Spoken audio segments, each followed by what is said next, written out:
Some whiskeys you come back to over and over again. Here's the top 5 whiskeys I reached for the most in 2023. Hey everybody, welcome back to another episode of the Bourbon Hutch, and thanks so much for joining me on this journey through the world of whiskey. So, as you make your way through your whiskey collecting and drinking journey, as I have, you start to gravitate towards certain whiskeys more and more. This kind of shifts over time. The whiskeys that you're most often going to will kind of change. There's a rotation of them. But I thought, since we're coming to the end of the year, it would be a good time to pause and say, hey, which whiskeys have I really enjoyed and gravitated toward the most in 2023? So these aren't necessarily the most expensive bottles. In fact, most of them are relatively affordable and accessible. And I think that's part of what makes them so great to just grab on any given day and be like, this is a really solid pour. I'm never going to be disappointed with it. And that's why I've probably gone to them the most. So let's dive in with the first bottle on the list, which has just blown me away pretty much since I got it at the beginning of the year. And that is Bardstown Bourbon Company's Origin Series Wheat. This is their bottled in bond wheated. It's 6 years old, 100 proof. Unbelievable stuff. One of the best new whiskey releases for around $50 that I have seen in my journey so far. I've made a good dent in it. I plan to replace it as soon as I run out. It has been one that I just love sipping on. It's like raspberry, blackberry jam and vanilla and some baking spices. Phenomenal profile.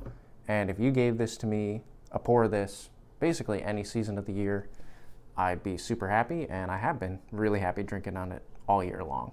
Second on the list is one that is a little bit harder to find, a little more allocated, so be careful in terms of gravitating toward it too much, although I do have a backup bottle, which is one of the reasons I've been able to dig in more, and that is Elijah Craig Toasted. So for me, this profile is rich, marshmallowy, sweet, sugars, and oak. Wonderful, wonderful bottle of whiskey. Not super high proof, so you're not always looking for, the highest proof thing. You just want something easy and sweet to sip on. This has fit the bill throughout the year since I got it. And like I said, I was fortunate enough to get a backup bottle, so I know that I can sip on this without any qualms, and I'll have another one ready to open as soon as I'm done with it. And that might be pretty soon here because I've made quite a dent in it. All right, bottle number 3 is one of the more unique bottles on this list. It's one that when I first got it, I wasn't exactly sure what to think, but the profile has just grown on me so much that every time I'm looking for like a particularly roasty, toasty kind of hazelnut vibe, which I'm kind of looking for a lot, especially in the winter months, this comes right to mind, and that is Starlight Sherry Finish. So this is a bourbon finished in sherry barrels. It's right around, it's 4.5 years old, so not super aged, but the finish is really well done on this.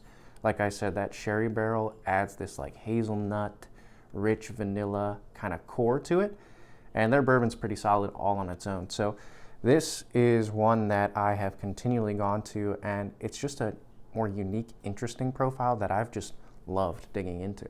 All right, the last 2 bottles on the list are ones that you're going to be familiar with, and I'm sure a lot of people would have on their kind of list like this too. Before we get to them, I do want to say, if you're enjoying all the content coming out of the channel, would love to have you aboard as a subscriber, especially as we launch into 2024. But right now, by the end of 2023, we're running out of time. The goal is still to get to 2,000 subscribers, so if you haven't subscribed already, now is the time. While you're at it, hit the like button on the video, gets it out to more people, and then comment down below. What 5 whiskeys have you gravitated toward the most this year in 2023? I want to hear what your guys' lists are. All right, let's go to bottle number 4, which has just become one of my favorite whiskeys, period. That is Heaven Hill 7-year bottled in bond. I mean, talk about cherry, vanilla, oak, brown sugar, like quintessential bourbon. Every time I introduce this to new people, they love it. And every time I come back to it, I think to myself, well, damn, that's just really good bourbon. It's so easy to gravitate toward because of that. And as you can see, I've made quite the dent, and I plan to get a backup or replace this as soon as it's gone because I need to have one of these on my shelves at all times. The final bottle on the list is one that has flown under the radar consistently, and I kind of got prompted to look into it by the whiskey tube community just being like, hey, why is this under the radar?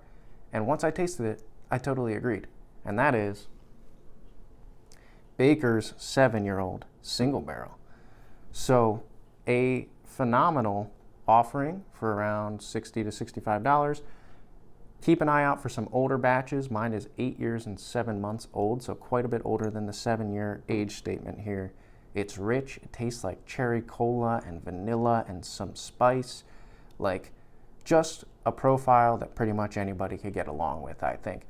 And that's one of the reasons I have definitely gravitated toward it more and more, especially as it's gotten a little bit colder outside and I want something a little warming. So another really, really awesome. I mean, it is a little bit harder to find, so keep that in mind, but I've gravitated toward it so much, especially toward the end of the year here. And if you're wondering why I'm saying I gravitate toward all these and yet there's a good amount of whiskey in all of them, it's because I'm just one dude. I live by myself, and if I really drank that much whiskey and all of these were empty, we'd have a little problem on our hands. So for me, this definitely is digging in and gravitating toward these quite a bit. All right, everybody, that's going to do it. That's my list. These are the 5 bourbons. They're all bourbons, yeah. So 5 bourbons that I gravitated toward the most this year in 2023. These are the ones that just come right to mind. Hey, you want a great whiskey right now that you're not going to have any qualms about sipping on? It's not something super special, but you can have it pretty much any night of the week and you're going to enjoy it. These 5 come to mind. Again, let me know in the comments below what will go on your list. Curious to see what you guys are sipping on or have been sipping on throughout 2023. Until I see you guys again for another video, all I can say is keep drinking good whiskey and cheers.